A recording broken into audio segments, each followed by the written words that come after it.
Hello and welcome to Ecumenical Matters, the Father Ted podcast. We're up to episode 17, season 3, episode 1. Are you right there, Father Ted? So we've actually made it to season 3 now, and with me today I've got two Johnnies. I've got Nicholl and McCoy. So how are you doing, gents? Alternatively fantastic. Alternatively fantastic. Not too bad myself now, I have to say. Brilliant, brilliant. Well, you boys are both members of the Belfast Comedy Writers with myself. So at the minute we're working on a sketch show which is going to be put on in Belfast in October. Hence the circle jerk, yes. Yeah, the circle jerk of self-promotion, yeah. But we got to do it. We got to sell these tickets, man. We got to get our careers on the line. People got to eat. Yeah. You heard it right here. You heard it right here. Exclusive. Don't pirate our stuff. Yeah. But you can't pirate. You can't pirate theatre. So maybe theatre's the future. And the other thing is, theatre is like the ultimate true 3D. So there's a cinema across the road that boasts 3D.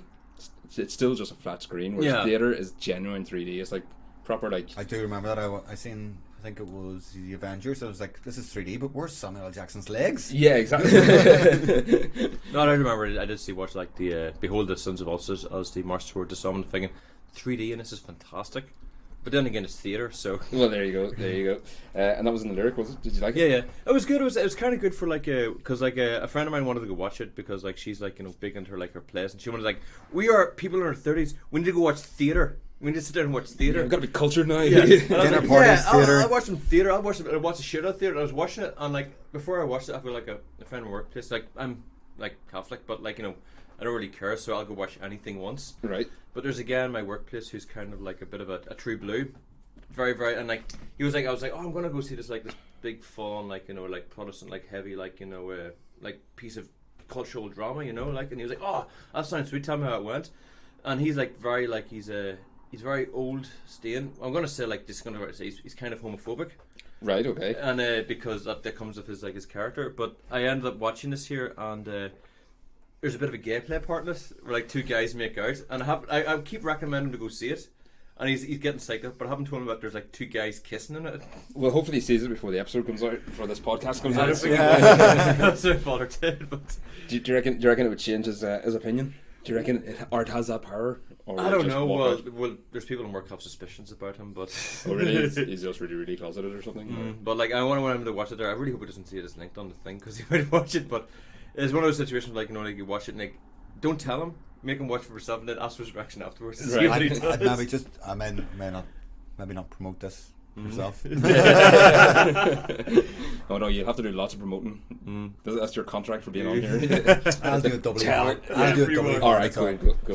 But yes, so we're up to season 3. Now they did take a 2-year sort of hiatus between the end of season 2 and the start of season 3. So season 3 started on the 13th of March 1998. So just to fill people in on what was going on around then, in Ireland, a Smashing Pumpkins fan, Bernadette O'Brien, who was 17, was killed at a concert in the Point Theatre. Did you ever hear about that? No. Yeah, so she got crushed in a sort of mosh pit. And Darcy Resky and Billy Corgan were telling them, stop moshing, this is getting dangerous. And right enough, she died. She was taken backstage and tried to administer help. Moshing the Smashing Pumpkins? Yeah, I expected that like at a heavy metal concert, not like. Smashing Pumpkins have heavy tunes, man. But they are heavy, like. Well, maybe it goes to show, maybe like the heavy metal bands, like they're very conscientious about their moshing. Like they've got an etiquette that the Smashing Pumpkins were not aware of. Well, this might be it. I've heard stories of that before, where there've been like everyone calm down. Yeah. Well, I was at a Modest Mouse gig in I think it was the Royal Albert Hall, and they had to tell people just to chill the fuck out. And the bouncer, Isaac Brock, the lead singer, actually started beating up a bouncer for being a bit heavy-handed with the crowd. That's some very responsible moshing. Yeah, exactly. In the Royal Albert Hall too. That's a really grandiose building. Actually, all the tickets always said no moshing, no crowd surfing. Yeah, but you can be kicked out. Well, moderate moshing. But you didn't. They also say no cameras, but I reckon some moderate moshing is allowed as long as as long as you don't bring your personal stuff into it. That's totally fine. So as long as you don't have big chains or something that are just flying around, knocking people out. But Mary Robinson was the first Irish president to visit the UK, which I was very surprised about in 1997. Yeah, and apparently the British government didn't want to address her as a president of Ireland, so they said it President Mary Robinson of Ireland, because they didn't want to acknowledge the president of Ireland, which I thought was because she was a woman or because she was Irish. I'm not actually sure. I just read some of the interview there, or she did an interview with RT Radio, and they were saying, yeah, we had to get around all these little things. So I think it was because they didn't want to recognise Ireland as a president. Oh, okay. You know, taken away from the glorious empire and everything. But we're talking about the Commonwealth too often. Yeah. And then TG4 had launched, and Ballykiss Angel debuted. Ah, Ballykiss. Oh, so, or is it Blossom of Past? Well, exactly, yeah. So, like, Ireland was starting to really like implant itself in sort of British culture and mainstream culture in the UK. And what was happening in the UK as well was the Labour government got in with a massive landslide in '97, and of course, Princess Diana died. Ah, that's right. Was that the same year? It was, yeah, late '97 or August '97. So actually, we're coming up to. We did have an episode that's nearly 20 years old at this point. Well, it's 19 now. So when we started this, the episodes were 21 years old, and now they're 19 years old. So if I have an existential crisis throughout this episode, like, don't panic. This happens sometimes. That's okay. Now the windows are very big, and they will open wide enough for you to jump out of. I would just say, don't. If you are going to jump out of them, watch the hi-fi. All right. So, no, at this height, I just hurt myself. I'm not being realistic. He jogs and all. His legs will take on. Yeah. His ankles might. And so there was also a few things like the mad cow disease and the McLibel case. Mad cow disease, classic news. Well, sort of related. The McLibel case. Do you know what that is? Went to McDonald's. Yeah, that's right. Two environmental activists sued McDonald's, and this was like in '88. They sued them. They finally got their result, which was largely in favour of Maccadees. But basically, they said they were the ones that actually publicised the fact that the jobs were shite. The conditions of the animals that were doing were shite, like everything, like they weren't actually making proper food and everything, and they sued these two like environmental activists who were pretty much nobodies, but they also sued the Guardian and those other newspapers who just relented at the first opportunity. These two guys actually brought it the whole way. Just went for it. Yeah, exactly. Yeah. But yeah, so into that we had the return of Feathered Head.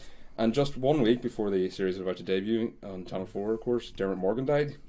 That's right. Yes. So he was already dead whenever this came out. So they actually... It was postponed, wasn't it? Yeah, they postponed the first episode by a week, so they were going to debut it on the 8th of March, but they actually debuted it instead. What date did he die again? So he... I don't have the exact date in front of me. But I reckon, because I know that, like, your guy Kelly, he also... Yes. Yeah. Oh, sorry. Yes, it was 28th of February, I think. Yeah. But if I can reckon, like every single year, Ardal O'Hanlon is just going to just put himself in the box. Yeah.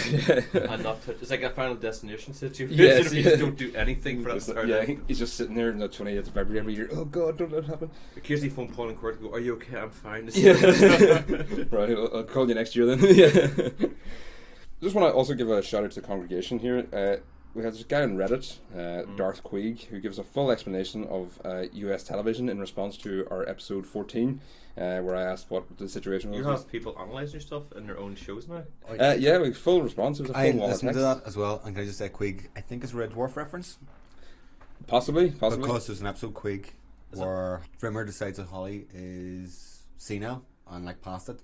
So he makes like a sort of dictator, totalitarian character called Queeg as his replacement, but it's all Holly messing with them. And so Darth Queeg, so like Darth Vader. It's kind of like an evil thing. That's what made me think. Is the only reason he came on so you can do a shout out to try and get resolution on I also love Red Dwarf. Well, the Red Dwarf podcast, you can host that one.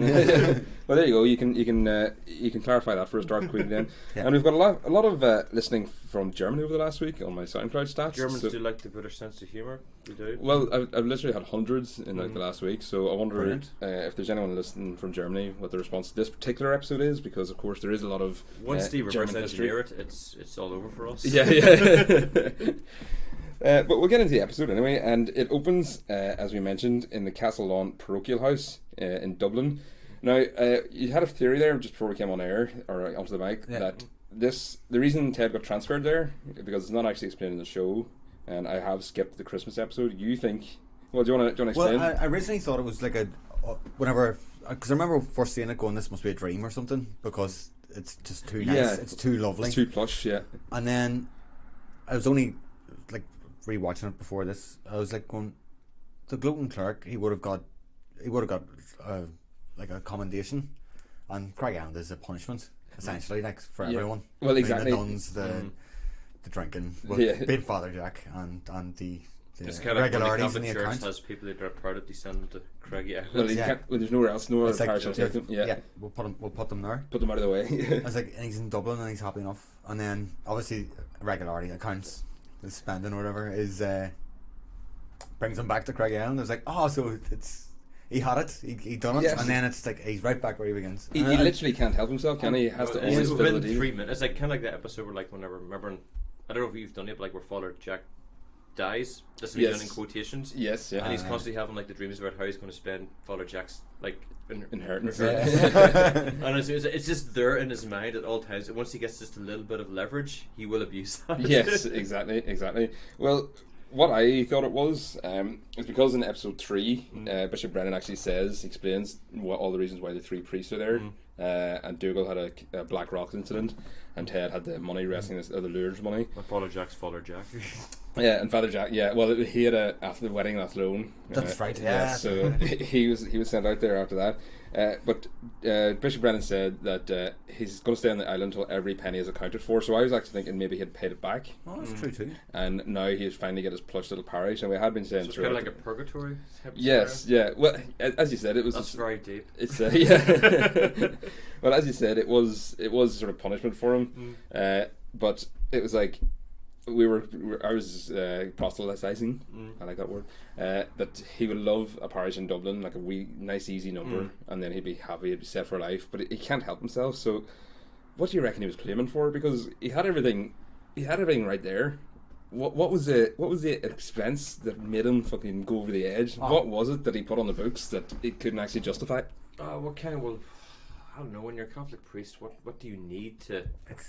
I think it's gambling, to be honest. You think he's a gambler? Because Like, he definitely is a gambler. Because again, the dreams and all, it was all about money and. You're the second person that's mentioned he does like a good old. It's just, he just wants more, no matter what. Even he wasn't happy then. Yeah, even when he had it all. Yeah, he was happy. Well, the thing is, he is a bit of a chancer kind of character. But then again, being a protagonist of a comedy, you do get that. That's an easy character to write. But no, I can definitely agree with the whole like a gambling addiction. But it really takes Fuller Ted to a dark place. Yeah. Well, you see, that's it. Maybe the reason he was out in Craggy Island is because it's the only place he can't actually put many bets on. Because we did meet him.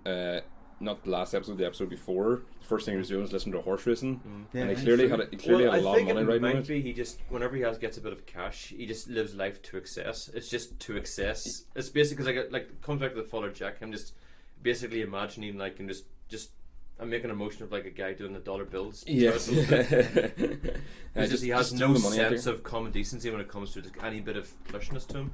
And sure, what's wrong with that? If you have money, spend it. So, but I think it's to do with like when you're a Catholic priest, frugality is part of the whole the whole mock. Yes, yeah. Well, it is one of the there is priests that like will only have knots or something, 3 knots, and one of them is chastity, one of them is poverty, and I can't remember what the third one is, but probably chastity or something like that. Yeah. So like there's I can't remember how many even there are, but they do have these little knots anyway to remind them of their vows. I thought it was like spot the lapsed Catholics. Yeah, exactly. But yeah, clearly it's a little bullshit, like. But what can you do?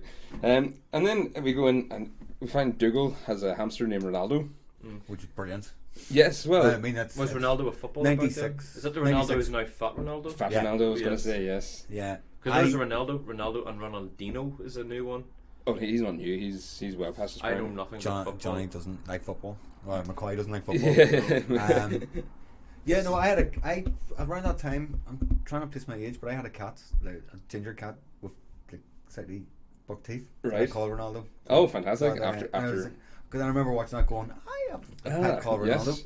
Well, Fat Ronaldo, as he unfortunately became known, was one of the greatest footballers of all time. Like I think his name is Ronaldo Luis de Nascimento. Dear Carl. Yes, I bring you here and you just bring out your football jockness anywhere.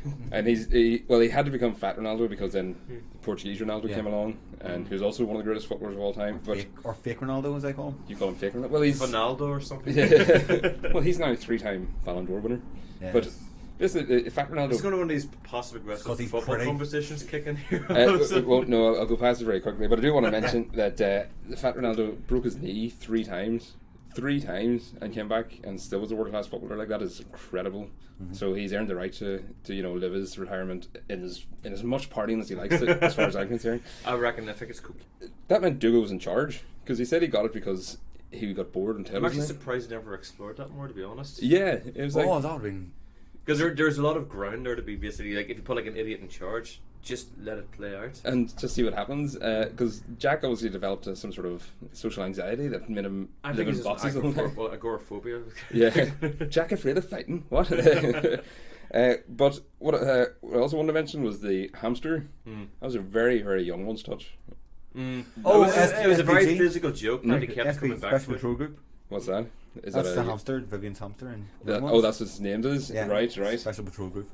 What were we going to say? Well, this is a very physical, like, visual joke that was just constant. And the thing is, at this point, like, watching it, like, you're looking, season 3, like, there's a lot of callback structuring going on here. Like, I wanted to talk about the score of dirt, which is like the classic callback. Yeah, perfect. That comes later on in the episode, but it's like, because like, another thing is, like, I've mentioned once, mentioned twice, 3 times, and it just keeps going on until you get the actual visual gag of an actual hamster just trundling along, cycling along. That is true. Yeah, the tiny bike was the brilliance.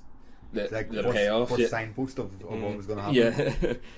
But when the hamster actually finally did cycle across the room, it didn't seem to have much of a reason to do so, or like it didn't sort of. Well, fit it's in. kind of like, you know, it's a pure visual gag of, like, you know, here is a hamster on and the thing is, you do know, like, people, like, there is a sect of general audience and go, that's hilarious because it is a visual feat of a hamster on a bike running across a room. We've mentioned it 3 times before. Here's the actual thing in existence. Hilarious. I didn't think he would do that. He actually me. Go to I did because I don't know how they did it. I was looking at it today and I'm still not really sure. Surprised it would be motorised. Yeah, I would say. Yeah, I reckon he took a hamster, separated from its brood over like the case of 4 years. Because I reckon Graham Linehan was like, you know, probably thinking long game here. 6 years of taking a hamster and just conditioned it to ride a bike over 6 years, just for that one scene in Polar just pumping in Eurosport Tour de France. That's his dedication to craft, really. Exactly, at that point. I can imagine actually cycling weekly, lying in the cage, 18 hours a day, just practicing psychological downbeat. But what I was going to say was the moment when it happened was when they had the big reveal of Ted's new decorations, and it just sort of jumped in just when that was settling in, and then suddenly he moved. Sorry, I forgot the Chinese man's name, but he moved him out of the way just to have a hamster fall through. Like you hadn't really let the new decor set in. I reckon I think it's a lot of Graham Linehan kind of like experimenting of like callback humor. There's like at least 5 callback jokes. Like there's like Mrs. Doyle's constant falling down the stairs, which happens twice, and then she falls in the stairs, and she does it just correctly. There's the fact that, like, well, obviously there's the fantastic just escalating Hitler jokes just kicking in, which were like, that was the best callback that kept going. And then also you get like also just a full ejectiveness thing, and also just like the hamster. There were several things from the word go being set up and just building till the very end, which is kind of like whenever you watch Frasier, it's kind of like what you call like a farce type scenario where like things just keep building and building and building until everyone gets pays off, which is it's just clever writing. Yeah. But the thing is, in the Hitler stuff it works well. In the hamster is basically a visual gag that just kept happening and happening, and then you do get a small payoff down the line. Yeah. Well, yeah, you got a hamster cycling across the floor. I think it might also have been to just to end the sketch to have something like as young ones slightly absurd. And that because what else are you gonna do? How else are you gonna end that? I mean, you want the Chinese men outraged, or well, that was it. I mean, you can't do anything else with that scenario. Well, even if you say that, then there was another joke after that where Ted tried to send a present of the 40 bottles of whiskey, and even that, then it was like, well, that was this escalation of like that was this escalation of Father Jack living in boxes. Okay, so that was the final payoff of that. Yeah. Okay, fair enough. Yeah, he developed a thing for boxes because Father Jack develops things each episode.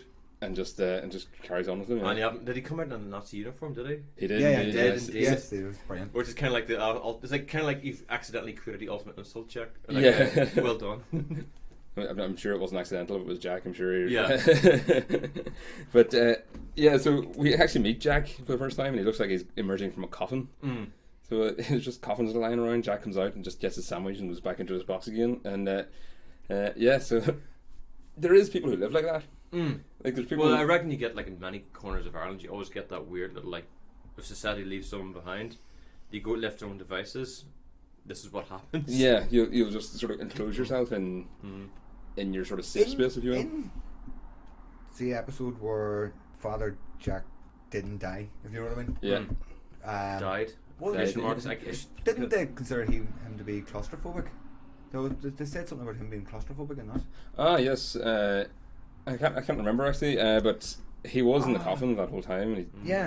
But he was he was in a big mausoleum, like he wasn't in a. But I remember them saying something like, "No, he wasn't," because he was definitely claustrophobic. In Right, I'm gonna. I look back haven't watched it in years, but it's. I'm gonna look back on that, and if I can find a clip, I'll put it in right now. So just blow in some just blow the bolts off like that theory of Fuller Jack. Yeah. Hold on, let's get this correct. And I was right. Or, see, I told you he wasn't. Yeah, we'll edit. We'll work that out. Yeah. But yeah, so there is there's S&M people who just love the idea of being so controlled. Like they're on Pulp Fiction, bring out the gimp. Well, is that Christian Grey kind of 50 Shades nonsense, where people like to be tied up and stuff? Because people are weird. That's well, I mean, it's just to surrender your control of yourself entirely to somebody else. Like you hear people who actually sleep in cages and stuff, cages about the size of this table. I saw a documentary. That's not agoraphobia. That's. Well, see that's what I'm saying. That's just kink. People have kinks. That's just no, but they sleep in the cages for that's their bed, and it is because it's a safe place. So then we have Mrs. Doyle, and her introduction is literally just her falling past the window. Well, to be honest, there was very little Mrs. Doyle at that episode. Yeah, there was, yeah. Over the course of the series, she has been sort of underused, and I remember mentioning that she felt like Polly McLean felt. I said Pauline Quirk earlier on, didn't I? I didn't even notice, but no, I didn't know that. Pauline Quirk was in Birds with Feather, wasn't she? Yeah. So Pauline McLean has sort of distanced herself from the program, and I can I'm seeing more of it from her point of view, because as you said, she is underused a lot. Like most of what she's doing. I definitely got her episode because I haven't seen her in a while, because I stopped watching Father Ted, and then we wanted me to come to the podcast and watch the episode. Yeah. Only thing I've seen since then was she was on an episode of Shameless. Remember she did that for a bit? Yeah. Where she actually did topless, I think was the deal. And people were like, she's not that bad looking, but I remember being an old lady in Fuller Ted many years ago. So I was kind of watching the episode, just can bring upon. I want to have a look at her and see what she's like. But it's one of those situations where when you see her, I can't even see it then. She has disappeared into the character. It was optimism to me. I kind of thought maybe they were her and because Jack isn't in it that much either. He's not. Episode. No, but he does have more of a story arc than she had. Yeah, but I just thought maybe they had other commitments. She had a small, a year, 2 years between. Well, yeah, 2 years between. I thought they probably had just other gigs. Possibly, but they would as soon as they say right, we're doing another Father Ted series. You'd be blocked. Yeah, you'd be blocked out for 3 months, and you'd be paid basically to not work anything else for those. Or well, not 3 months, say whatever it is, 6 weeks or whatever. Yeah. Basically, but what you get paid for, is to not do any other jobs during that time. True. So she falls off the roof, but Ted doesn't even pass any remarks. Well, it's kind of her thing. She's kind of like the municipal kind of caretaker of the house. Yeah. And part of the joke is they pay her very little heed. That episode, the same joke they had in the situation where no, let's clean up the house ourselves. And they're just terrible at it. Yeah. It's just not in them to do that. Exactly, the concept of cleaning is so alien to them. They can't even. They don't even know where to start. It's part of that. It's part of that. They are basically all priests are all broken characters that can't function as adults, and they're basically given a designated person. The priests do have a caretaker. They have the priest and. I'm from a tiny village, and they always had a housekeeper. Yeah, all of them. If I had a housekeeper, I would become a priest just to get a housekeeper. It'd be fantastic. That's a good gig, actually. Yeah, you don't do anything. You just say the worst part of your job. Depending on your parish, right now. The worst part of your job is just doing funerals. Yeah, I reckon Daniel Day-Lewis those things. I'd just walk in and just give massive eulogies and stuff, and they'd be like, "Oh, Father, you'd be fantastic." I'm like, yeah. Do you see how I fake crowd back there? I never even knew that guy. Why am I crying over him? Yeah, proper method acted. Yeah. They pick up the can and the triumph of finding the bin to put the can into. Yeah. But in fairness, that's very similar to. I reckon I guess explored a lot an IT crowd type of scenario, just that type of humour. Yeah, they definitely went with that. The Arrested Development meal, if you will. Yes, yeah. I suppose that'd be the Roy and the Moss idea. But to be fair, the house was an absolute tip, so Mrs. Doyle wasn't doing her job while Ted was away. She did break her back several times in the episode. Excuses. Yeah, I mean, yeah. We've already had Niamh Connolly fighting her corner. But when she does come in, she's quite clearly cropped. Her neck is almost perpendicular to the rest of her body. And Ted's way of dealing with this is to give her a proper Steven Seagal, neck-breaking twist, which just contorts it at another angle. So her neck's about 5 different angles in her spine now at this point. So actually, to be fair, that scene could have went horribly, but she was brilliant at that. No. no! Yeah, yeah. It's like, I'm fine. It is a very physical humor. It's almost like Yeah. go back to Young Ones But bottom type humor. it's It's like something so- as so especially at bottom where like someone like Rick Mel gets completely messed up. Yeah. And Eddie doesn't care. But But the timing and performance and that is perfect. Like it's just that's why you laugh. Yes, exactly. He's about to Ted's about to Yeah. come in behind her again and just sort of twist her again, and she knows instinctively, no. Yeah. And Yeah. the timing is perfect. Yeah, because she is. Both of them are really great actors. Yeah. Like, so they have the comic no, timing. you know, she's a damn good character actor. That's Yeah. Oh, yeah. She was. I did bring this up in the podcast before in the airplane episode. She was in that, not as Mrs. Doyle, but you remember the two nuns that were flicking the Yes, yeah. yeah. She was the one in the window seat. So I did not actually know checked, that. and it was I didn't know her. that either. She had like a fake buck tooth thing, buck teeth. Is that even you like to say that anymore? The The comedy teeth. accentuated frontal teeth. Yes, yes, the overbite or something. Fat That's what Ronaldo it's teeth. called. Yes, yeah, that'll do. Overbite. Yeah. Extreme overbite. And as part of their cleaning, Dougal finds a lampshade. It's just been sitting on the floor. You've never seen that lamp, right enough, but it's a perfectly conical lamp Yeah. shade, which gives Ted this humorous idea. Playing a fire, once he made that reference, it's like, like Ted, if you're going to play a fire, be expected. An Asian guy will occasionally see you do that. Yeah, exactly.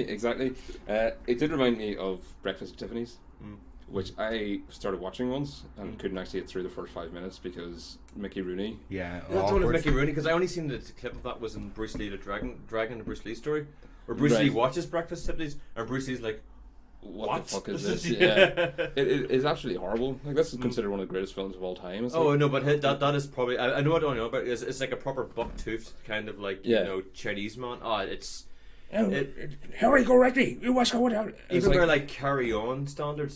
That's Yeah, terrible. it was fucking awful. Like I couldn't. I was actually looking forward to seeing that film because there's songs named after it. One of my friend goes on about it all That's the a time. great song.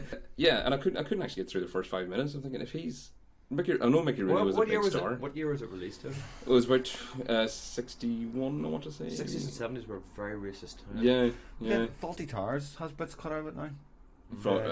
Retrospectively, Yeah. I think Faulty Towers is an offensive show. Yeah. I there think is.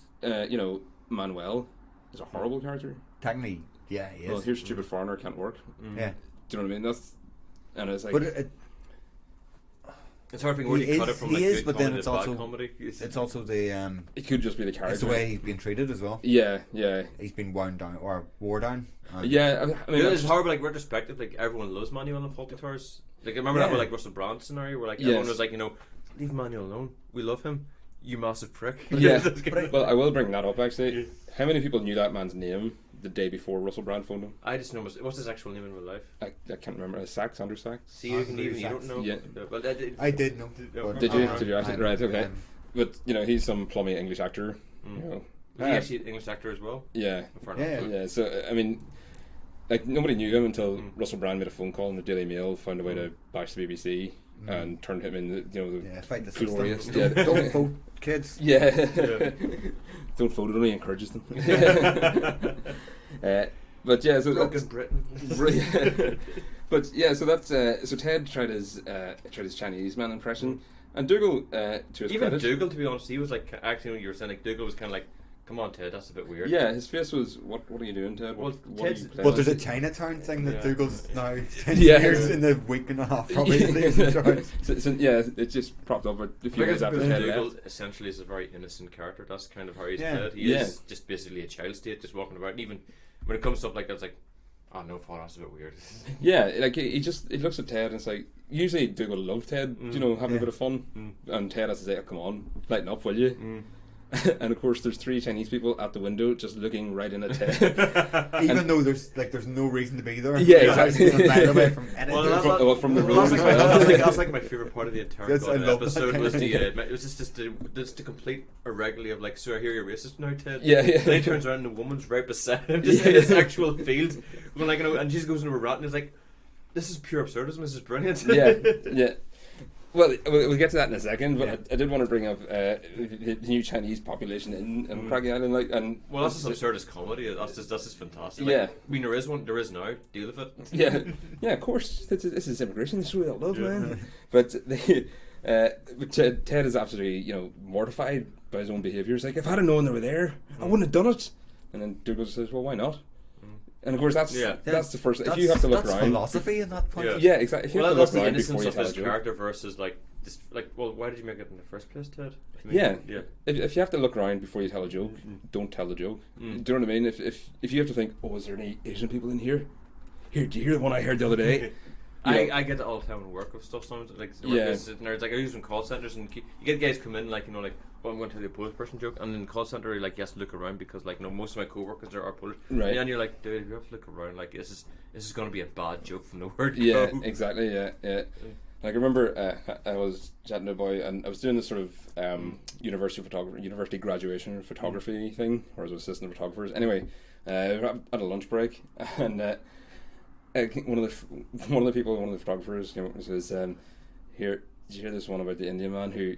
And the other photographer stopped and goes, "I don't want you to go any further. I'll just let you know that I'm married to an Indian woman." Yeah. And just stop you right there. And it was like the most awkward moment. It's always like anyone ever never says, "I'm not racist," but I go, just stop. Yeah.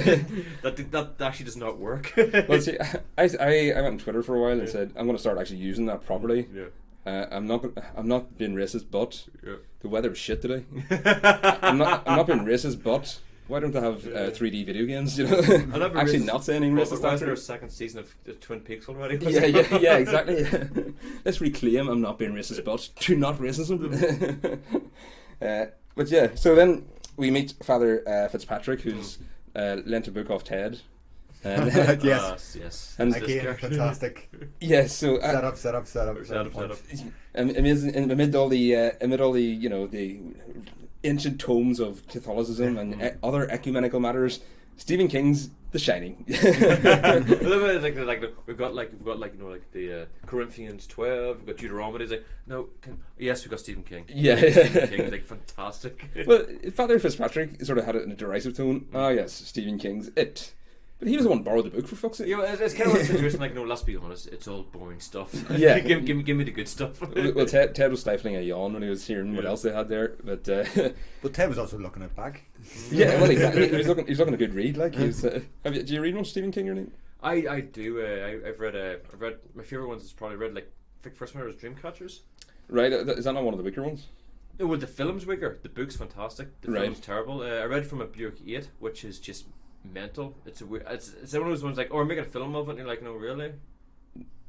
Well, they say there's books that are unfilmable, and Stephen King has no problem like licensing his work for film. Oh no, obviously. But if it gets in the hands of a good director, well, the thing is, like, I think he has like more bad directors and good directors for stuff. Like Carrie was a one-off. Carrie was fantastic. The Shining was also, but even Stephen King has a problem with The Shining because it's one of from the source text. So much, I liked it as a film. I haven't read any. Well, it was a film. Well, I don't read that much. Well, you will also send around. If you like Stephen King, watch Stranger Things. It's basically a Stephen King greatest hits compilation. Right. Okay. Right. Some 80s music, 80s stuff, and you just watch it and go, "This is fantastic. This is what we need." Yeah. Better than American Horror Story. American Horror Story wishes it was. Dude. And I'm a fan of American Horror Story, except for the third season, Coven, which is just terrible.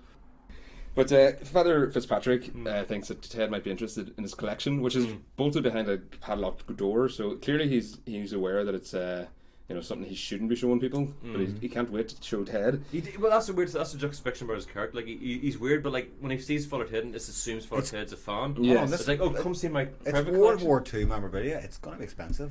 Even in the 90s, like it's going to be true, it's going to be very, very valuable. And he did have to be fair, he had a very large collection. Yeah. Now it was very biased to one side. And Priest, it wouldn't be interesting at all. And Priest by nature do have eccentric interests. It's kind of like you always go off in these little tangents. I've got this massive collection of this Roman stuff. Why? Because I'm a priest. This is what we do. Yeah. Well, Lemmy, the lead singer of Motorhead. Yes. Great. He had a very extensive war memorabilia collection, of which most of it was German, from the German side. Pre-Weimar or post-Weimar? I think it was World War II. Yeah. I will just say, I'm not racist or fascist, but the Nazis didn't agree with their policies, but they did dress very well. Oh no, they actually, I think it was Hugo Boss or something. They're branded and all. Yeah, that's right. Hugo Boss designed their stuff, and like, the thing is, fascism was fashionable back in like they cut a damn good figure. Well, they know how to you know how to market. Yeah, the branding. Yeah, the marketing and the branding was brilliant. Like, you want to strike fear in you your got, like, enemies. the The Allies coming around, like, swastika is actually a Hindu symbol of truth. No, it's not. It's a Nazi. Yeah. Look at it. You got like the Allies walking around with like their little like sloped hats and their green fatigues. They're ragtagging about the place, being like the ragtag good guys, and like of course like they're lovable because they're ragtagging. But then you get the Nazis going like, no, these guys know how to dress like a heel. I like this. Yeah. this is bad guy 101 right here. And you know, World War it's kind of like I was watching like Charlie Brugger once. Your girl Philomena. Philomena Kunk. Yeah. Was once saying like World War II was better than World War One because World War II had better bodies. Yeah. Better enemies. Yeah. I just speaking about Nazis, I love the Mitchell and Webb sketch where the Nazi soldiers the bad guy. the skulls and all. Are we the We'll bad see what guys? these gentlemen think of a crack SS division. Yeah. I've been meaning to talk to you about that. I will just say though that particular sketch, you could change the Nazis for the Imperial Empire, Oh yeah, Oh yeah, well, of course. and you could have Well, the it's same the same thing. The same Yeah. joke. The well-dressed bad Also guy. dressed well, yeah. Yeah, but Lemmy had some amazing. So he had like functioning tanks and everything that he would drive around. He's and into stuff. metal. I reckon the aesthetic of it was probably like Yeah, his- definitely. And I If- genuinely don't think he was racist. No, or he was anything. a lovely guy. Just- But I think like the thing is like there is the aesthetic of what that looked like, Yeah. which does lend itself to heavy metal very easily. Exactly, yeah. And yeah, so at first I was willing to be forgiving for Father Fitzpatrick, but he clearly had a stowaway Well, yeah, who was clearly a former SS officer. or married. something like that, or higher, or but there are still Many finding. viewers in Germany. on this. Well, yeah. So I've only heard Yeah, what that's their right, reactions yeah. are to this particular Well, I episode. think Germans have a kind of a good sense of humor about it these days. It's, As far as I'm aware, mm. the swastika is still a banned symbol. In Oh It yeah, is- it totally. is, Yeah, yeah. they have to by default. It's But I mean, is that not more damaging? I don't know. It's one of those Because it makes it cool and sort of Well, like yeah, it makes outlaw. it more. Yeah, it makes it more outlawed. Therefore, the kind of people who would be. people like taboo. That's like Yeah, well, yeah. what you're I'm a basically doing is rebel, I'm marginalising. going them. to- Yeah, and you're finding like if there is still that element in Germany, which I'm sure there is because there is everywhere. oh yeah, well, anywhere there that's- is. that's It's the the, same- the angry right element. It does exist in every country. That's the thing. Yeah, It's just that Germany was the one that was designated the bad guys during that war, and the thing is, like, since then they've been like ridiculously apologetic and they've been trying to stem down on Oh it. yeah, no, of course, like And they they've are done everything they are could. very very sensitive about it. Like, and the thing is, they occasionally make films that reflect on like Downfall is a brilliant film. Yeah, yeah. It's one of the best. It's like the ones most I've ever best seen, yeah. introspectives on that in period. Like, go, oh, this is actually brilliant. You watching this? Well, see, they faced up to their own history, like Yeah, they owned it. Oh, yeah, yeah. yeah, No. exactly. Yeah, they did, and they tried to repair everything as much as they could. And the reason why there's such a strong presence in the EU is because Yeah. they know what'll happen if everyone just goes their own way. I think like Germany's Don't kind go, of kids. it's like- They it's won like their that- own golden cleric. Yeah, It's like Germany's like the one country is like, guys, we've been there. You don't want to go there. Yeah, exactly. Sometimes. Ted sees the picture on the wall of the Fuhrer and his last, he's just signed a few death warrants. Last known picture. Because it's funny how the more right wing you get as you get older. And yeah, they were saying that I saw Graham and Arthur run an interview, and they were just saying, yeah, we were chatting about how when we were 20, we were all communist. Everyone should be equal. Everyone's left. Yeah. It's Che Guevara for students, like it is. Yeah, exactly. But as you get older, as you start paying your mortgage and stuff, you want your taxes to come down. Yeah. You want your And you start to get alienated do we by, really like, need to spend that much on the NHS? and you start getting alienated about what the kids are these days, and you're like, no, I feel such disconnect. Yeah. These guys are losers. What's going on here?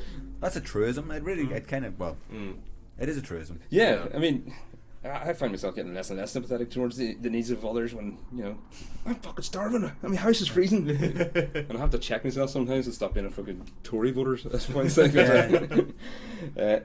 But then we find Jack, he's found another hiding space in the grandfather clock. Well, that's just how Father Jack works. He's just a complete wild card. That's kind of his But he managed to squeeze himself into quite a few little tight spaces. Now, to be fair, that probably was just a trick of camera work. Yeah. Because we didn't actually see him inside the clock. We saw a close up of him in a very enclosed space. But if and let's assume that he did, that Jack is in there. I mean, with that pendulum and everything, and I think what you're doing, you're thinking too hard about a comic situation. Like you go like, Oh, what do you ask me? No, it's a comedy show. They won't ask about the pendulum. They won't try to analyze this so much. They won't make a podcast 19 years down the year. oh no, that's the whole point of this podcast is to try and take it down a few pegs. If it can survive all my nitpicking, it'll have to go down as the greatest sitcom of all time. Like, yeah, I think Father Jack was a contortionist at some point. Like, yeah. Well, we were discussing on the episode released today. Frank Kelly, the actor, he jumped out of a moving car for a simple, quick joke that was completely forgotten about. Like they're coming back from St. Claber's, the old folks home, and he had the hairy hands. Yeah. And he's so desperate to get into the house, he jumps out of the car while it's moving and runs in front of it, off on slippy, muddy ground and everything. And it's like, Jesus, the man's about 60. Dedication to craft. Exactly, yeah. that is serious dedication for one simple joke, which passed a lot of people by. Like, yeah. But yeah, good old Frankie. But he was thinking 19 years from now they'll be discussing this on a on a podcast. podcast in a random flat in It'll all be South worth Central it. Belfast. I'll look down and I'll be like, Oh yeah, and then Ted notices that the place is an absolute state, and he notices a perfectly square piece of dirt. Now that was ridiculously that is the absurd. classic Yeah. absurdism, but set up for later on. It's like looking from a writer point of view. Like at first, like okay, there's a joke, self-contained in itself, hilarious. Yeah, how do you get a perfectly square piece Later of dirt? service. I remember watching this for the very first time and not having no, never ever thinking that's the way they would go with it. That it became then Hitler moustache. Yeah. And You couldn't guess that. yeah, you couldn't, like the way they completely. Well, the fact that left they it, actually had they had Father Ted proper just genuflecting the exact same motions of Hitler. Yes, like yes. obviously they Right. sat him down and went, look at his speeches, acclimatise his actual motions, use it in the same. Yeah, just all the gesticulating. Yeah, that's like the punching up the hands, the wild gestures, Yeah. stuff like that. There. It's because they were turning away when he invited them to the house. But you mentioned the gesticulating. You probably didn't see Match Today last night, but Gary Lineker, I heard he did it all in his shorts. Was that? he did it in his boxers as a promise after. was the meant Leicester to- run. Oh, did he? Yes, He was meant to do it in his pants. yes, but And plus, I reckon he just wanted to show off how fit he was. I hate Gary Lineker. God damn him. Okay, and his Gary fat Lineker- You body. can't hate Gary Yeah. Lineker. No, you can't hate Gary Lineker. It's like, he is honestly like a really nice guy. It is one of Exactly. those things about him. and for a 58-year-old, whatever, he's in great shape 58? or something like that. Yeah, He looks like that and he's 58. yeah. But he was gesticulating wildly because he was clearly awkward with the fact he was standing in a BBC studio in his boxers. But it brought me back to the ghost stories he used to write. Dougal used to read, but just wanted to bring them back up again. One thing I did notice was Dougal was towel drying the hamster, which how would you dry? How would you even wash a hamster? Have you It's ever a had Dougal one? thing. I don't know. Well, I used to have a hamster once, but I don't think I even washed it, to be honest. It just did its own thing. It just gets in the sawdust, rolls about a bit. It's good to go. Surely there must be a more hygienic way than that. Like what are hamsters like habitat? Oh, we have like you have a wee cage. Yeah, You said but- we have. Or like a Natural habitat? I don't think they have one. I think they're completely domesticated now. I I don't think there's any I hamsters think in they're the just wild. mutated rats, to be honest. Yeah. Right, so just anywhere, basically, the fields. Because if you put a hamster in a field, it would be dead in a week. Oh yeah, And that's being optimistic. yeah. If it lasts that long, yeah. Like a good few years ago now, when I was a student, I lived with a guy who had a hamster, and I had the wheel. I did the wheel, and then I started climbing up its cage, and then it started like going across the top. Yeah, they do it all Like, the time. Yeah, but He's trying to break free. That's why. no, but he's like proper like Exercise. training. It's like he played in Rocky music, and I'm gonna but he tell you, fell and dropped and broke his neck and If- died. While you were there. Yeah. If we have Well, time, I wasn't there, but I heard and I believed him because he was dead. Oh no, our hamster fell and broke his leg and was dead within a day. Just my leg's broken. Screw this. And just fell apart.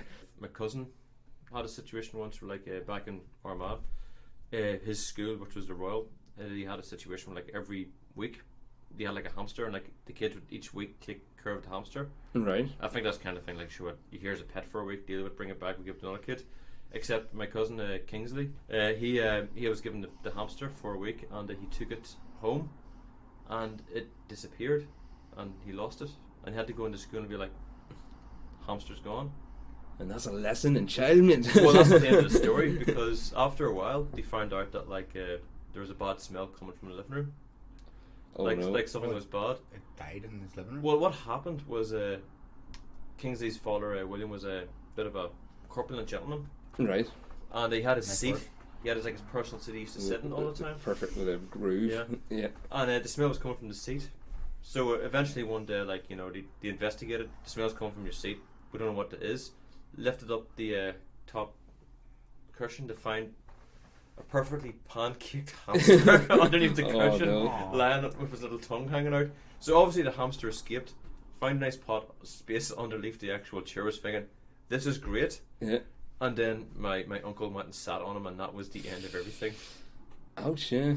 So either got crushed or suffocated under. Some kind of really horrible combination of both. Oh, yeah. Do we not know where hamsters live because they don't live long enough? Yeah, well, maybe, yeah. Well, I was thinking about this, like... Well, like, where do dogs live? They're wolves. Well, wolves, yeah. Wolves. No, wolves are wolves. Dogs. Like, there's too much breeding there. Like, It's domestication over series. well, that's Well, I was thinking chickens. We've domesticated every chicken on the planet. Every society has domesticated chickens purely for the purpose of eating them. Or There's gently. no wild chickens. Eh? Like, there's wild geese, there's wild turkeys, there's wild, every other thing, but Oh, not... they're not as nice as chicken, are they? Well, chickens are so... Like, they're so plentiful, the meat on them. Of It's that like one And Hey. the little- eggs. Yeah, and It's the like, eggs. you taste delicious, and your eggs are awesome. We're just gonna And you can't fly. we're just gonna co-opt the entire thing out of your species just for our servitude. Yeah. Why? Go human! Apex predator. Yeah. I went to a variety show as Stephen Hawking Yes. when Stephen Hawking happened to be there. He's got a bit of a history of cosplay because I he's- reckon he just has a mean chubby brown streak. It just comes out occasionally. yeah, possibly, yeah. He can fairly move in that wheelchair though when he wants to. But he's got a bit of cosplay experience. He's got Mother Teresa and Elvis, and now obviously Stephen Hawking. We don't get to see the Stephen Hawking now, Well, unfortunately. that's how comedy works. You get Yeah. to describe the scene in which something happens. Yeah. And you draw from your own imagination how it went down. Yeah. Ted Abdu is ordering from Habitat, not Habitat, which only does priest stuff. Priest humour. Yeah, because priest socks are much darker than normal socks. Well, they're only blacker than normal socks. You think you have black socks, but just really they're very, very, very, very, very, very dark blue. No, I do like that. It's like the whole it's just basically taking priest humour and just running with how mental it can be. Yeah. Well, yeah, exactly. It's again, it's another stupid joke. Now, I love that joke. I completely forgot where it was. I like the. So let's not get confused with Habitat. He's like, no. Except for just That learn one out word. whatever. Yeah. I liked it at the end because it's like, just, you'll get shafted every time. Yeah, It's like, exactly, yeah. so like menacing. Even Dougal's frightened. It's like, Well, clearly they went into Dublin Well, stores at one point yeah. and so they got a pair of black socks, but no. Well, last time they went to the biggest department store in the entire Ireland. Like, so Yeah. things happened. a guy in my work actually bought blue trousers thinking they were black as well recently. Yeah. And it's like, it was just the way the light was in the shop or whatever. Well, And you're I was right like, enough. No, you're an idiot. The amount of times I bought what I thought were black trousers or a black shirt or something, and then you see it under a light, and it's like, no, that really isn't a black shirt. Like, and it is hard to find proper black. But then, would you know? Like, can you actually identify proper black clothes? Because Well, jet black, like obsidian level black, is like it's a rare thing. Everything is just shades. shades therein, yeah. My main problem whenever I buy clothes is I get very optimistic about my measurements. Then I go out and I'm like, no, Johnny, not your 20s anymore. Yeah. You have an extra couple of inches. Well, I'm going to get my soapbox here about fucking clothes measurements. Why do they do them in increments of 2 inches? I don't Like, know. I that- don't know that if is it's so wrong. annoying. They have a meeting where they get around the room and they go, how can we fuck with James today? Well, Yeah. here we have a figure of like the fucking of James graph. Yeah. That's today. That's just massive clothes sizings. Well, I can't remember what the actual thing is. I think it's 41 or something. It's an odd number anyway, but you can only get 40 or 42. Now, 2 inches in a Belts. circumference of a The waist. belt industry. Yes. Belts and tailors and belts. That's what Oh, they're just. Illuminati. working Yeah. together. Illuminati. They're working together. We knew it all along, man. Yeah. Knew it all Fine along. necessity. JFK is still alive. Elvis was a robot. But it just means that either A, your trousers are fucking hanging off you, or B, you can't sit down without them freaking choking you. So it's like, oh, bastards. But never mind, we'll go And past they that. know it, and they feed off that. Yeah. So I should probably start shopping in Habitat then. Habitat. Yeah. because well, we were marking on Dougal's jumpers. We got a couple of natty ones today. Which one was it today? There's a cream and green with horizontal stripes on his tank top, and then obviously the green tank top that had a bit of a hole in it. What if the parishioner saw that and he turned around and the whole thing's disappeared from the But yeah, we had mentioned that around season 2 they realised that here's another avenue for comedy is just Dougal's jumpers. So they just ran with that. This is naughtiness. It's like, then again, it wasn't the 90s. 90s fashion is questionable at the best of times. Well, yeah. Shell suits existed in the 90s. You can say about every decade though, like remember combats and like the 80s are untouchable because we just understand the 80s are coming back. No, the 80s was brilliant. Weird. No, I'm starting to see 90s fashion come back. I was yeah, well, obviously, like the 90s have come to the 80s because progression 20 of years. time. Yeah, 20 years. These goddamn millennials are just. Hey, I'm one of them. I'm technically one of them as well. It's a horrible thing. But no, I saw a girl. She was wearing like very denim trousers that were like sort of very not drain pipey. What's the opposite of drain pipey? But very rounded denim. And I was like, you could have worn that in 1992 and fitted right in. Like, and so grunge is going to come back. So Sweet, because most of my clothes are wrecked. Exactly, I was about to say I'm going to be well ahead of it now. So what you said is that if you buy clothes and you go to fashion, just put them in a cupboard for 20 years, bring them out, and all of a sudden you're like the coolest guy in the room. But yeah, then we have the classic line, which I might call the line of the show. So here you're a racist now, father. Yeah, well, it was leading to like that fantastic exchange. Yeah, well, I will give a shot. What's the church viewpoint? Should we all be racist? Because like, I don't have time to be racist. After the form and I like a cup of tea. Well, I love that character and the fact that he was just looking for leadership from his from his church representative.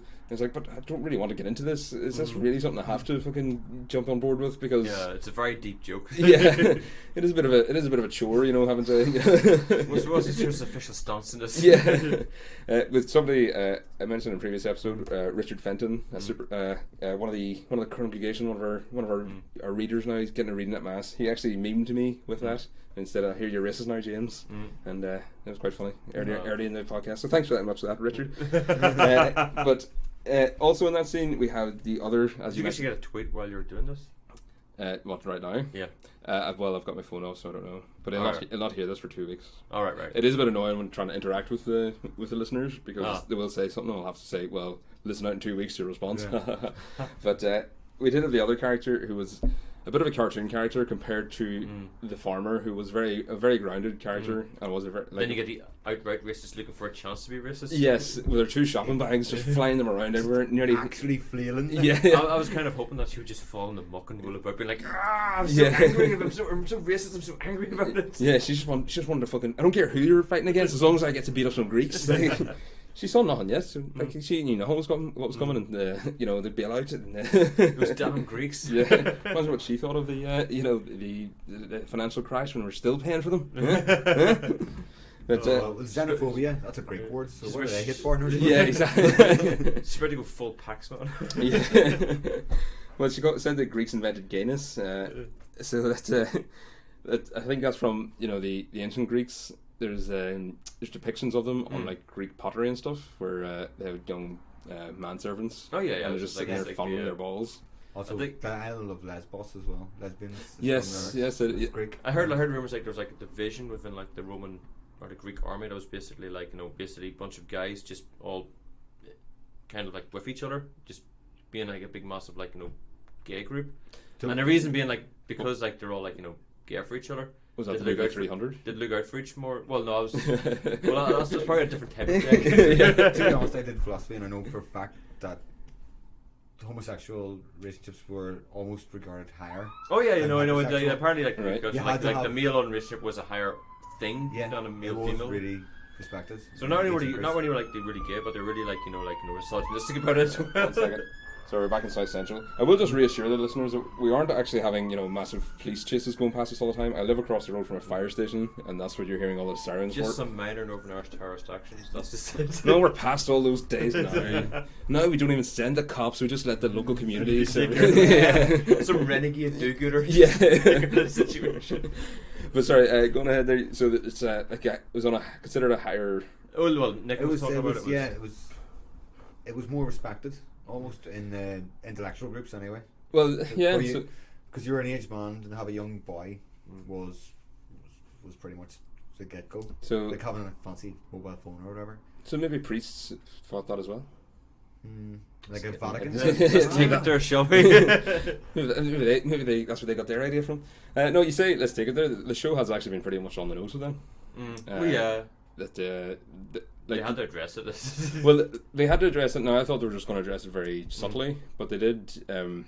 They went straight on the nose when Niamh Connolly, the feminist rock star, she goes, "Is this island a hideout for paedophile priests?"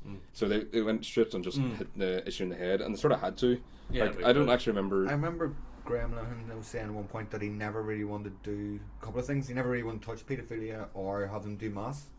Yes. They did both, but they did it for the purpose of a joke. Yes, exactly. Yeah. Because he wanted the soft humour as opposed to the hard humour. It's just too depressing. Yeah. Well, I mean, it would change the tone of the show completely if they did tackle it head on, even with a satirical sort of wacky bent. I reckon you get like 1 or 2 offhand remarks per season. Yeah, how it works. yeah, exactly. Like, and if they didn't address it, at least, it'd be like, oh, why ignoring that? Exactly, yeah, because it was starting to come to the surface quite a big way around that time. So they had to sort of mention it. Whereas you have something like Vicar Dibley, where it was all flowers and chocolate. And before Niamh Connolly was the best character to do that. Yes, exactly. Yeah, perfect time. She was a very confrontational sort of character herself, so it was organically put into the show. Like, but yeah, we'll get off that because it doesn't actually mention it in this. We'll have another light topic like racism. Yeah, we've covered and quite a lot that's here. explored the entire spectrum of this dark thing. Yeah. Well, see, that's the thing. They did actually hit a lot of pretty contentious issues. Well, like Death was always sort of like we had the characters like were down off left, right, and centre, and like something like this is basically Death was kind of like light-handedly kind of approach, like, oh, this character's now dead. Oh, the dancing priest is just keeled over. He's just gone. Yeah. Oh, Father Fax, I think he's dead. And she pointed a trail of garbage because she's short-sighted. Even like the Noel Furlong is essentially Kenny in Southport. Yes, yes. We haven't actually met him today. Not Noel Furlong. Noel Furlong. Noel Furlong's Larry Duff. You're Larry Duff. Yes. Yeah. Somebody. I never made that connection before, but in episode 9, Ollie mentioned that he was Kenny before Kenny. So that they had a recurring kill-awful character. Yeah, but he, as we know, he didn't actually die. The only well, not yet. No, never. The last time we seen him, he stuck a staple into his head. His phone. Yeah. Oh no, sorry. No, he got trampled by donkeys. The last time we saw him. So, let's see what happens to him next. I'm sure he's fine. He'll be grand. He'll be grand. Bob McBrand, that's his problem. Yeah. So Ted tries to, he tries to go out in the community. Now he's finding out that this rumour's going around that he's racist. So he goes out and he tries to go into Vaughan's pub, and he gets egged on his way in.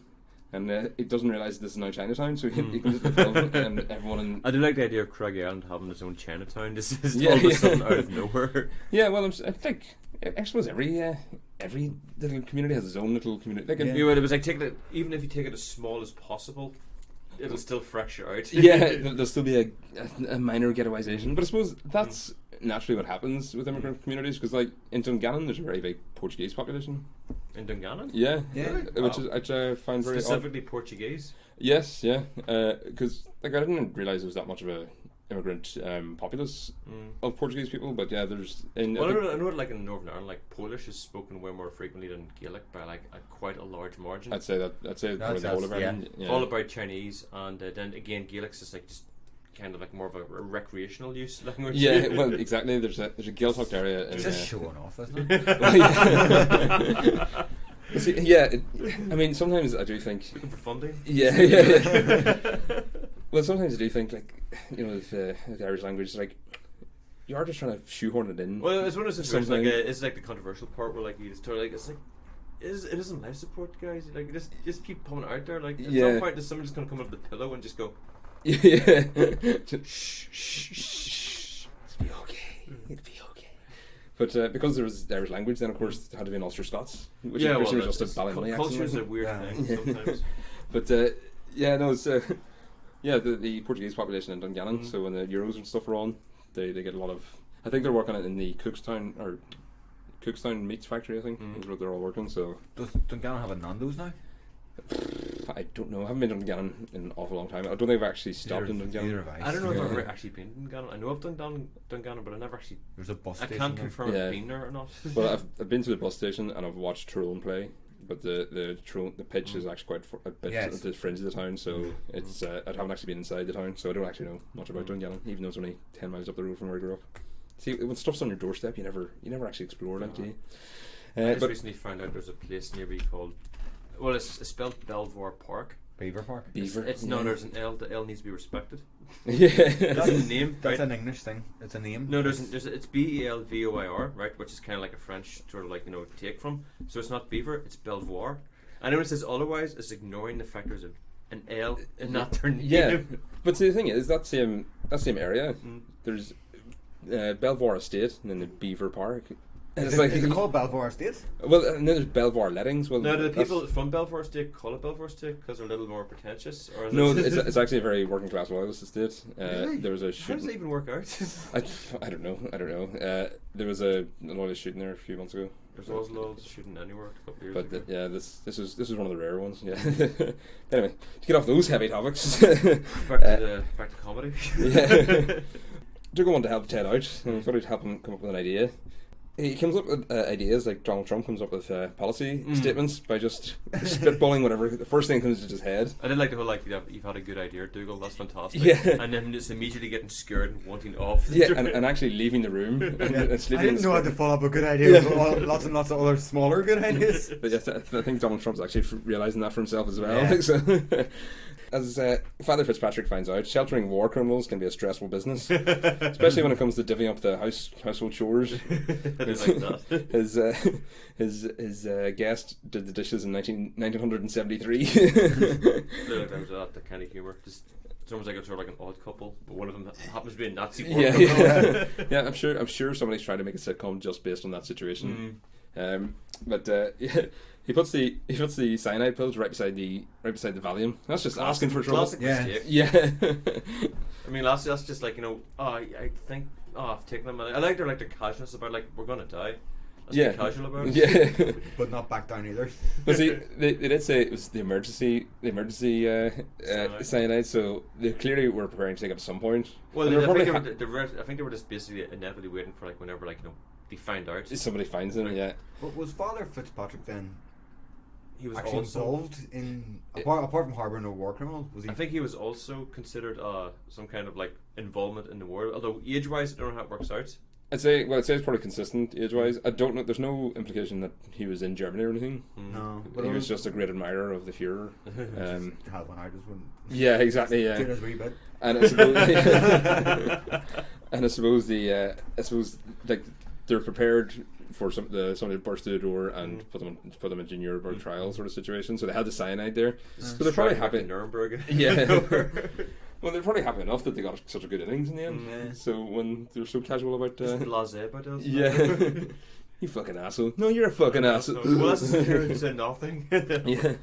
And Mrs. Doyle, she's been suffering from a bit of chiropractic difficulties. So she slips on Ronaldo's bicycle and falls down the stairs.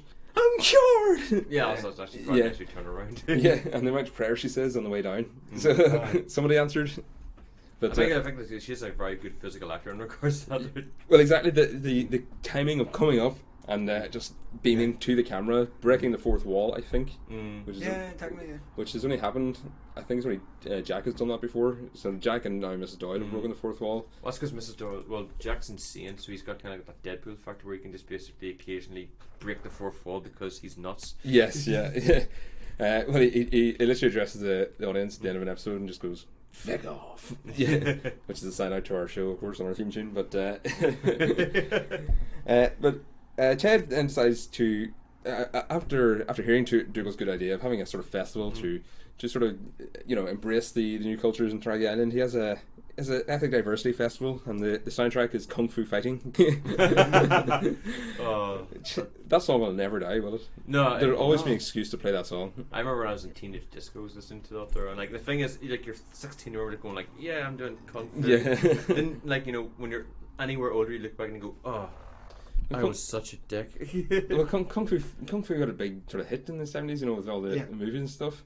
And the sort of the Kung Fu Asian exploitation take of it, like the fact that it came to a culmination, like Bruce Lee's Enter the Dragon is kind of like an apex point. That's the high point, yeah, which is just a brilliant little exploitation film of like Asian, but it is also just a genuinely good film. Yeah, it is. It's a brilliant martial arts film. And then Jackie Chan came along, and Jackie Chan is one of the greatest physical comedy he's fantastic practitioners of all time. Like he's like Buster Keaton, but like on amphetamines. Yeah, exactly. Yeah, everything he does is just so perfectly timed and so perfectly staged, and even the camera work. Even like some of his early day stuff, like the amount of punishment he put himself through is ridiculous. Just for the sheer. I've seen him fall off heights this high. Like you're in like a pretty tall building, so like he would fall down that, get back up and do another take, and run up the lamppost and jump off a moving lorry, and just hide in a basement. And there was one where he. It was in a fly, like he came up with these ridiculous situations just to have these great stunts. So it's a flypaper factory. So while he was fighting, he was getting stuck to the flypaper, and he had to take his shoes off, and then his hand would get stuck, so he'd have to take his jacket off, and the other guy. Physical comedy. It's brilliant, and I always did guiltily like the outtakes at the end of his films. Where, like, you saw how much effort he put in. My favourite one was for Police Story 2, right? The sequel to the seminal, fantastic Police Story 1. But Police Story 2 had a stunt where like he had to get from one street to another street, but he was on the roof of the building and he had to get to the other side of the street in like 5 seconds. Now, it being kind of like Hong Kong, there's like buses going everywhere. Right. So he just jumps in one bus, jumps in another bus, and then jumps through the sugar glass and gets in and he fights the bad guys, and you're thinking, oh, classic Jackie, that's out in the film. Until you see the outtakes. Right. Where he jumps from one bus, jumps in another bus, and then jumps through the wrong window, which is an actual window. Oh, fucking hell! And then a custom outtakes him just land there going like and there's like his Jackie Chan stunt team are like taking the glass out of him. He's going Oh shit! And you're actually going Jackie, this is kind of hilarious as well. Yeah. Oh yeah, no, he's absolutely brilliant, and they're still producing some brilliant martial arts films like with Tony Jaa and The Raid and Tony stuff. Jaa's amazing. Like is it right? Yeah. Well, I know I'd call it Tony because there's 2 A's. I imagine it's like a well, so Ted puts on a very basic slideshow, and amongst the slides is the first one is a black person. Can't remember the name of them, but I got on really well. I just wanted to put that in to start. I do like slideshows. Yeah. Then there's the Great Wall of China. You can see it from anywhere in the world, so that makes me think that Ted is a flat earther. If he thinks he can see the Great Wall of China, let's just assume that he I think it's just this is basically like here's an example of Ted just gallivanting through ignorance at like breakneck speed. Yeah, well, exactly. Yeah, I just love the idea of him with like a pen and paper, thinking, how can I make them not think I'm racist? Yeah. What China? Right. The Great Wall of China. What can we come with China? Okay, I'm going to take the fact it can be seen from space, which is a lie in itself. Well, exactly. Yeah. That is. And then just misconstrued a further to we see from anywhere in the world. It's just absurdist. Yeah. Then the next one he came up with was Chairman Mao, which he was the chairman of the biggest communist party, and in Ted's opinion, the best. And I think he's losing the crowd here a bit, but he comes back with Mr. Miyagi, who's the best thing in Japanese. Yeah. Well, is that I haven't seen correctly. No, he's a Japanese character. It's kind of like basically like all the Asians look the same. So like right, like okay. Mr. Miyagi, Karate Kid. He's from Japan. Yeah. Japan and China are totally different. Don't mix them up, guys. And then he goes to Kato. Now I had to actually look up where that was from. Did you guys? Kato was from the Pink Panther movies. Yes. Burt so I found that out subsequently. Burt Kwok. You'll never know where he spring up from next. Well, that was actually one of the best things about those Pink Panther movies. Where like it's basically Inspector Clouseau played by what's the name? Peter Sellers. Peter Sellers, and it's occasionally he'd be going about his business, and then just Kato would just jump out and just start fighting him, and then you get out of nowhere an improv. And the thing is, he's hard to specifically do that just to keep him on his edge at all times. Right. So that's kind of like how this character works. Like he hires this one guy to attack him at random. That will right. Okay. Just so he's always on edge. See, that's good. That's keeping you sharp, like. Yeah. But obviously, it's high comedy whenever it kicks in and stuff goes horribly wrong. Because whenever they have their fights, it's just 2 guys. It's pretty much like bottom before bottom was a thing. Like just 2 guys beating each other up in the most insane ways throughout an entire room. Brilliant. And then he just sums up: the Chinese, a great bunch of lads. And then at the end, while he's summing up, then there's also the projection gets stuck in a loop. Subliminal. Yes, sort of it's stuck in a loop motion with a picture of Ted and not a racist, just looping constantly. It's just, in case the message didn't get through. Unfortunately, the crowd sees right through it. Well, the crowd's only for the free booze. That's the beauty. Well, exactly. Yeah. Everyone's But manipulating everyone. they obviously appreciate the free booze because it works. Yeah, well, that's what the Chinese man says. It's like the presentation was a little shite, Yeah. but free booze. And Ted says, "I'm not a fascist. I'm a priest." Unlike fascist One of the priests. best jokes in Fatherhead. Yeah. Sorry, go on, continue. Well, they dress in black and tell people what to do, whereas priests. Oh.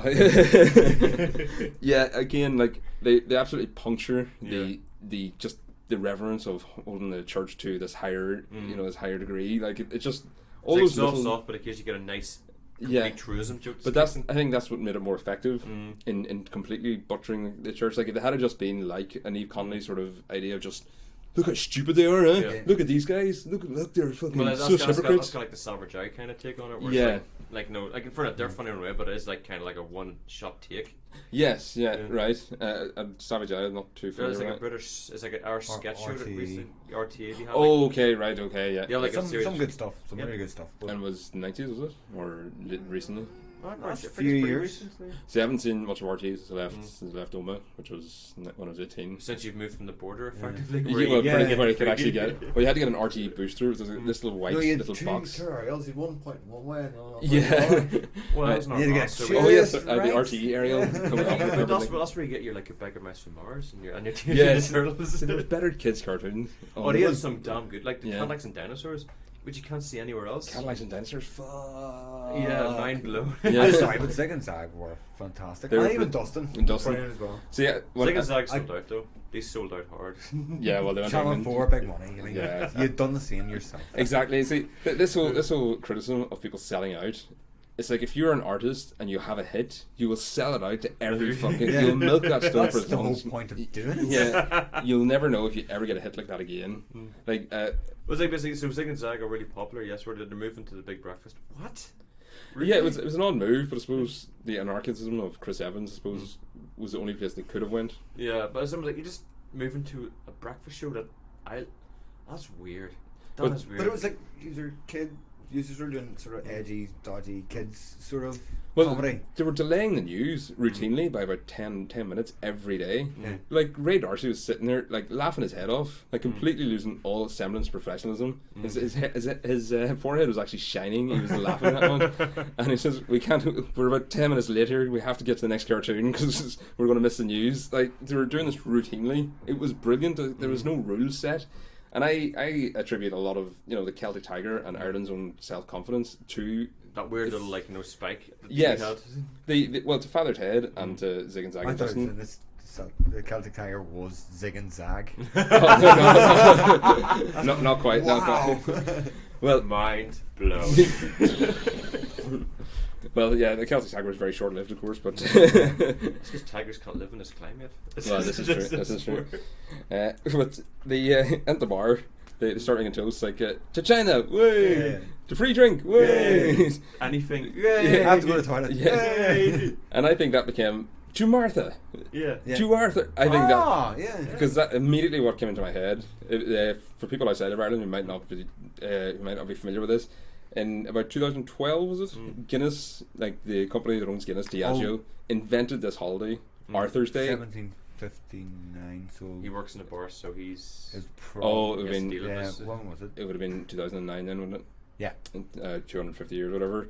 But Yeah, they that's what invented it was. this Arthur's Day, which was like a Thursday in September, and it wasn't any date. It was just they decided they want to sell more Guinness. Yeah. International Buy Your Goddamn Guinness Day. Yeah, exactly. Yeah. And to be fair, like their fucking sales spiked like by 5,000% or something all Yeah, that it one day. died down a wee bit now. Like, Well, but it went because- on for a few years. Yeah, it went for about 4 years, and they were organising festivals in Dublin and Belfast and everything. Like my friend There saw were a free secret, gigs everywhere. Yeah. Secret gigs and all. Yeah. my friend saw a Biffy Clyro upstairs in Lavery's, like for free. It was a So secret what would gig. happen at these gigs? Like you're at this free Guinness gig, and you're drinking your Guinness and Arthur's Day.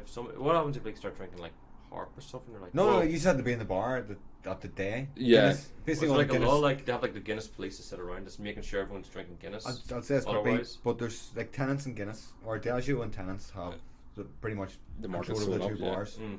So some of the bars are Guinness bars, some are tenants bars. Mm. Guinness bought bands for Arthur's Day and put them Because dot Diageo them wants around to all buy- Ireland.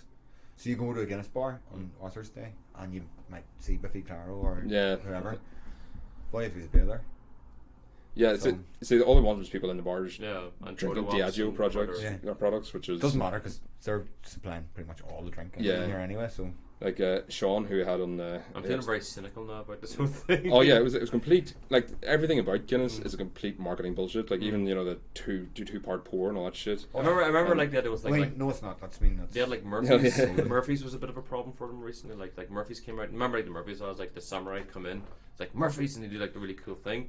And Guinness were like, yeah, we're going to nip that in the bud and bite right now before it becomes a thing. Well, yeah, see, Murphy's can't... Like, there used to be like 3 or 4 different types of stout you could get. But like Arthur Guinness, this is a symbol of Ireland. Like I remember seeing Foo Fighters and Slaying, and Dave Grohl was sitting there shouting, "Guinness, yeah, Guinness!"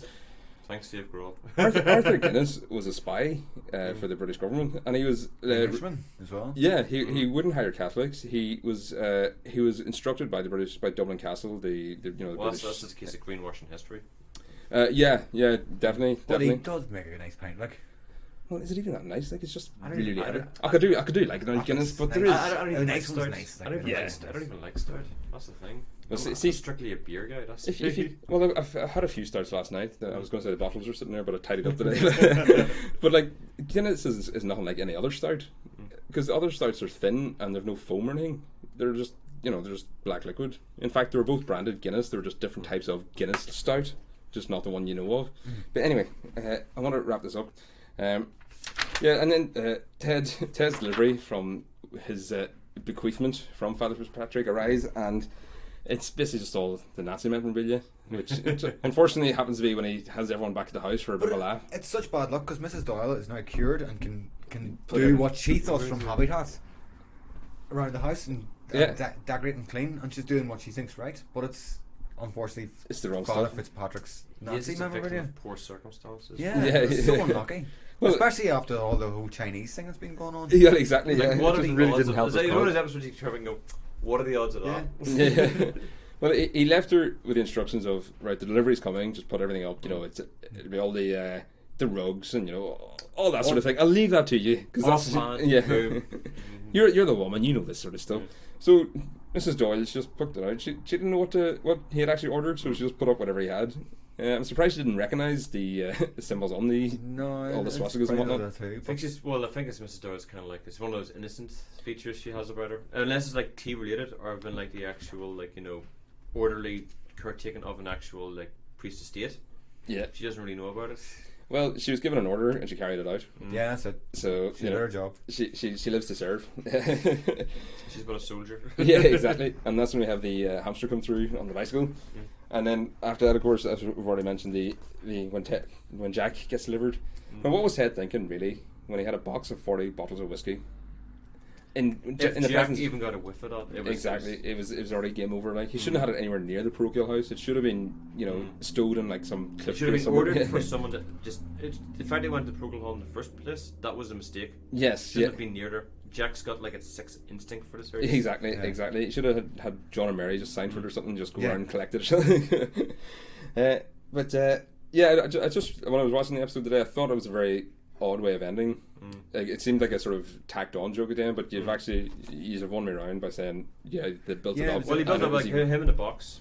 Him wearing like Nazi uniforms is basically because like Father Jack does carry a certain amount of like just chaos wild card to him. Yes, exactly. The wild card. You don't know what's going to happen to him. Like, why is he wearing like the Nazi uniform? Because he's Captain Jack. He's not complete. He's Father Jack. He's Father. Did you really say Captain Jack there? Yeah, exactly who Father I actually went to Pirates of the Caribbean. I was thinking Caribbean as well. But overall, then, what's your thoughts on the episodes?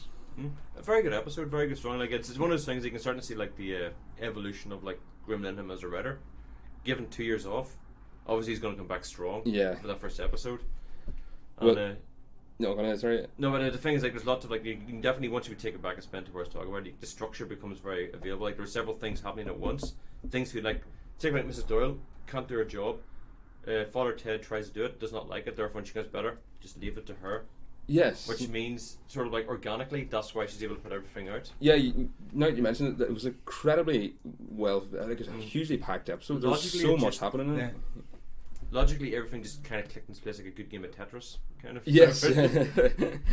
What about yourself?